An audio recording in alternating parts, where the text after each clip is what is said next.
Salut, tu vas bien? Une nouvelle vidéo, et dans cette vidéo je vais vous donner quelques petites activités ou alors des jeux un peu remodelés pour vous aider justement à animer malgré la distanciation sociale. Au moment où je tourne cette vidéo, déjà ça a été confirmé que tout ce qui est centre de loisirs, colonie de vacances, c'est bon, ça ouvre. Bien sûr, je vous fais pas un speech sur le lavage de main parce que là le lavage de main il va être doublé. Là c'est un truc de fou. Déjà ce que je vois à l'école, c'est doublé, c'est t'arrives, lavage de main, tu vas aux toilettes avant, lavage de main, tu vas aux toilettes après, lavage de main, après chaque activité, lavage de main, après la récréation, c'est lavage de main. Bah tout ça, cette partie-là, ça va être la même chose. C'est un lavage de main à peu près une bonne quinzaine de fois dans la journée. La distanciation sociale, il y aura toujours le droit. C'était vraiment le truc qui fait peur à tous les centres de loisirs parce que même moi, je me posais la question, mais comment faire un centre de loisirs avec une distanciation sociale de 1 mètre, 1 mètre 50? Comment veux-tu animer quoi? Pour moi, je pense que cette année, alors déjà notre rôle en tant qu'animateur et même centre de loisirs ou colonie de vacances, il est quand même important parce que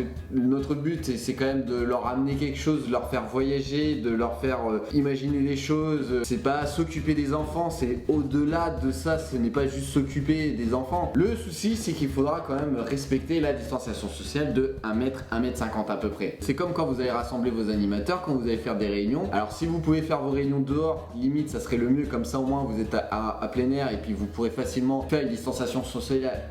Une distanciation sociale. Factueux, c'est compliqué à dire ça rapidement. Distanciation sociale.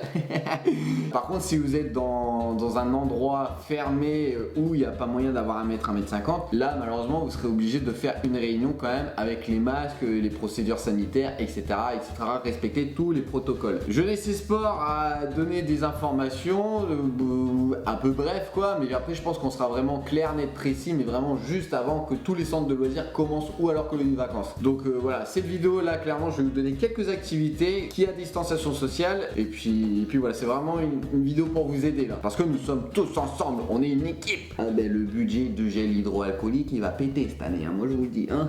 Je pense qu'il va nous annoncer quand même un été de folie et là il faudra faire des jeux sportifs, donc vous pouvez mettre très bien en valeur genre tout ce qui est les relais, les parcours de combattants, limite si vous faites un thème Jeux Olympiques, là vous pouvez très bien le mettre, c'est l'un des moments où il faut le mettre. Par exemple il y a un jeu sportif à l'extérieur qui s'appelle l'horloge, donc pour ceux qui connaissent pas vous pouvez très bien regarder l'horloge sur internet, et pour ceux qui connaissent, normalement vous voyez il y a une équipe qui est en cercle et l'autre équipe qui va tourner en rond. Normalement ils vont se passer un ballon, mais vu que normalement il est interdit de se passer le ballon comme ça pour éviter toute contamination et tout microbe pour qu'on se le partage, là ce que vous pouvez faire c'est que au lieu de passer le ballon, ben, les enfants ils peuvent s'abaisser. Je vais vous montrer, alors on va passer ça. Donc au lieu de passer le ballon, bah en fait les enfants ils peuvent toucher le sol, genre hop, clac, le deuxième, clac, le troisième, clac. Dès que tout le monde est abaissé, bah ça fait un tour. Alors on fait la même chose. Hop, on s'abaisse. Hop, on s'abaisse. Hop, on s'abaisse. Je sais pas si j'ai été clair. Pour ceux qui connaissent le jeu de l'horloge, je pense que vous avez compris. C'est un moyen au moins d'éviter tout contact et de se partager le ballon. Normalement, le partage de ballon va être interdit. Enfin, interdit ou fortement déconseillé. Je sais pas vraiment là-dessus. Après, l'une des activités que vous pouvez faire, c'est un Mario Kart géant. Pour ceux qui connaissent vraiment le vrai jeu Mario Kart, je parle des batailles de ballons. Donc, le jeu du Mario Kart avec les ballons, c'est simple. Donc, vous dispatchez les enfants en différentes équipes. Le mieux, c'est d'avoir 4 équipes. Et que vous mettez la blinde de ballon, vous gonflez la blinde de ballon et ensuite vous blindez aussi de la ficelle, vous en a blindé, vous prenez vraiment des rouleaux, des rouleaux quoi. Vous allez mettre au pied justement les ficelles, sans la ficelle vous attachez à la cheville et ensuite à l'autre bout de la ficelle vous attachez le ballon. Et en fait le but c'est les enfants ils vont courir et ensuite c'est d'essayer de péter le ballon avec les pieds. Ceux qui ont pété le plus de ballons remportent la victoire. Donc c'est un jeu sportif en plus qui évite un peu les contacts, comme ça les gamins ils s'explosent des ballons et ah là là j'ai pété des ballons, c'est trop content hein. Mais voilà, c'est un jeu qui serait adaptable et qui serait bien pour avec cette distanciation sociale. Après en termes de jeu qui peut également avoir une distanciation sociale, vous pouvez faire tout simplement une animation de marché de padipado. Après le truc que vous pouvez l'adapter on va dire en un gros projet d'animation, c'est de faire vraiment construire un gros marché de padipado et mettre plein d'objets. Une personne va se ramener, bonjour, je vous apporte ça, bonjour, je vous apporte ça, ou alors est-ce que vous avez ça, et ainsi de suite, etc., etc. Donc le marché de Palipado est une très bonne animation avec distanciation sociale. Après, vous pouvez faire aussi le jeu qui s'appelle Pierre appelle Paul. Si vous ne connaissez pas les règles du jeu, vous pouvez aller voir dans ma vidéo, je vais le mettre dans le petit i. Le jeu du killer, tout simplement, le jeu du killer avec le clin d'œil, bah voilà, un cercle, et puis il y a une distanciation sociale de 1 mètre, puis voilà, tout simplement. Après, on peut faire tout ce qui est musique, les blind tests, statut musical, limite vous mettez des cerceaux un peu partout, et puis voilà, en disant vous ne pouvez pas sortir de ce cerceau pour respecter justement cette distanciation sociale. Après, vous avez dans les Kim, par exemple, tout ce qui est Kim vu, Kim touché, etc.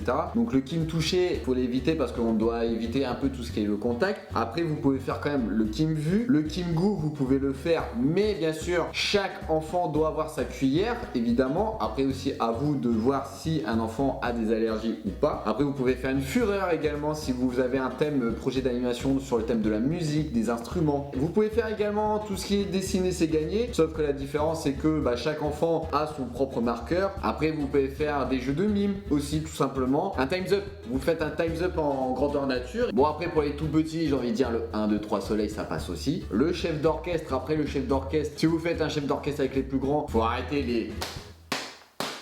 Voilà, faites des trucs un peu plus loufoques, tout simplement. Après, je vous conseille, le truc qui marche bien pour respecter aussi une distanciation sociale, c'est de faire tout ce qui est des jeux de société, mais grandeur nature. Le morpion, ou alors un Monopoly géant, ou tout simplement un jeu de doigts géant, ça respecte bien les distanciations sociales. Donc voilà quelques idées que je vous donne justement pour vous aider dans vos projets d'animation, qui a un lien justement avec cette distanciation et les protocoles sanitaires. Donc voilà, c'est un plus pour vous. Si vous avez d'autres idées, des jeux, mettez-les dans les commentaires qui a un lien avec cette distanciation. N'hésitez pas à vous abonner sur cette chaîne qui parle de BAFA, BAFD, législation et formation. Je vous le dis également dans cette vidéo, quand cette vidéo va sortir, il n'y aura plus de d'une vidéo par semaine. Bah oui, parce que après ça va être les centres de loisirs, ça va être le dernier week-end justement avant les centres de loisirs. Donc moi je vais avoir un maximum de boulot et je pense que même vous les animateurs et les directeurs, vous aurez du boulot. Pendant les vacances, je vais essayer d'en sortir, mais genre ça va pas être toutes les semaines comme je fais là. Je vous dis bon courage à vous et je vous dis à très bientôt pour une prochaine vidéo. Tchuss!